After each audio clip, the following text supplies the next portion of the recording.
Welcome to Time Well Spent, a podcast from LaborSync, the only real-time, multilingual timesheet software your business will ever need.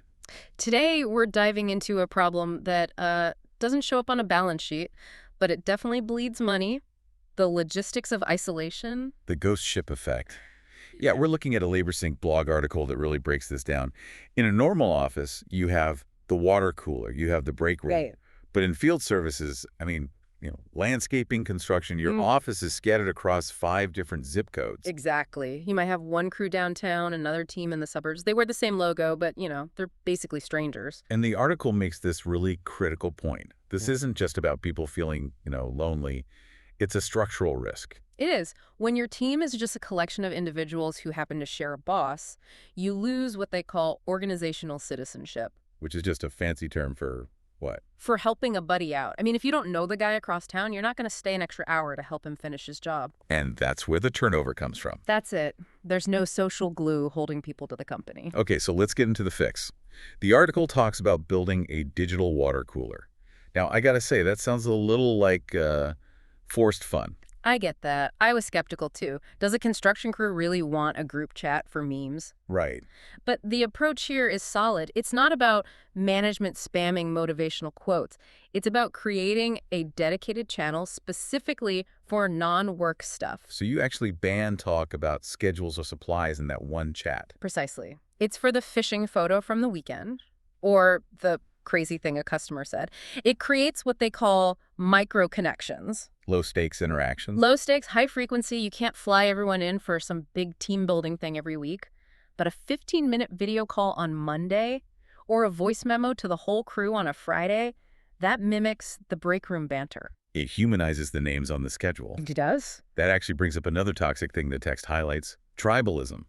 The whole us versus them dynamic. Oh, this is classic. The big commercial crew thinks they're the elite, and the residential team thinks they do all the real hard work. And then they stop sharing equipment or advice, and everything grinds to a halt.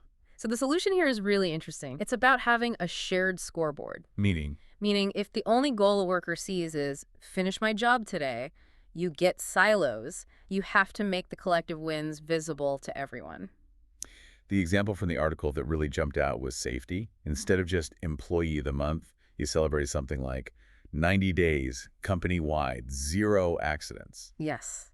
Because that forces them to realize their safety record actually depends on the guy they've never met.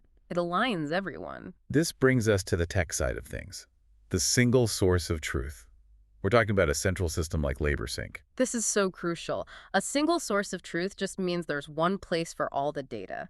Schedules, job info, no more sticky notes, no more he said, she said. But this is where you hit that friction point, right? The big brother factor that the article mentions. You bring in time tracking, and the crew immediately thinks they're spying on us. It's the elephant in the room. But the article suggests this powerful reframe. You don't pitch it as accountability. You pitch it as You pitch it as fairness. fairness. Okay, unpack that. How does that work? Well, think about it. If I'm a hard worker, I want accurate tracking. I want the boss to see I was on site at 7 a.m. sharp. I want the system to show I'm overloaded so maybe I can get some backup. So visibility isn't about catching the slackers.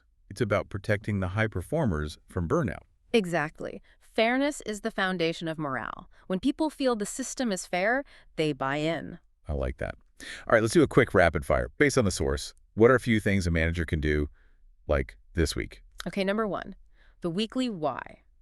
A quick 5-minute update, but explain the reasoning behind schedule changes. Treat them like adults. Number 2, Recognize effort, not just results. This is huge. A job can go sideways for reasons that have nothing to do with the crew. so you got to acknowledge the grind, not just the easy wins. Exactly. And the last one is simple. Get everyone in the same room at least quarterly. A BBQ, a breakfast, something real. Because those physical relationships fuel the digital ones later on. That's it. Cohesion isn't a soft skill. It's an efficiency strategy. A connected team just solves problems faster. Something to think about for anyone managing a scattered workforce. That's all the time we have. Thanks for listening. This episode of Time Well Spent was brought to you by LaborSync. Track employee hours and job site locations in real time from any device. Start your risk-free trial today at laborsync.com.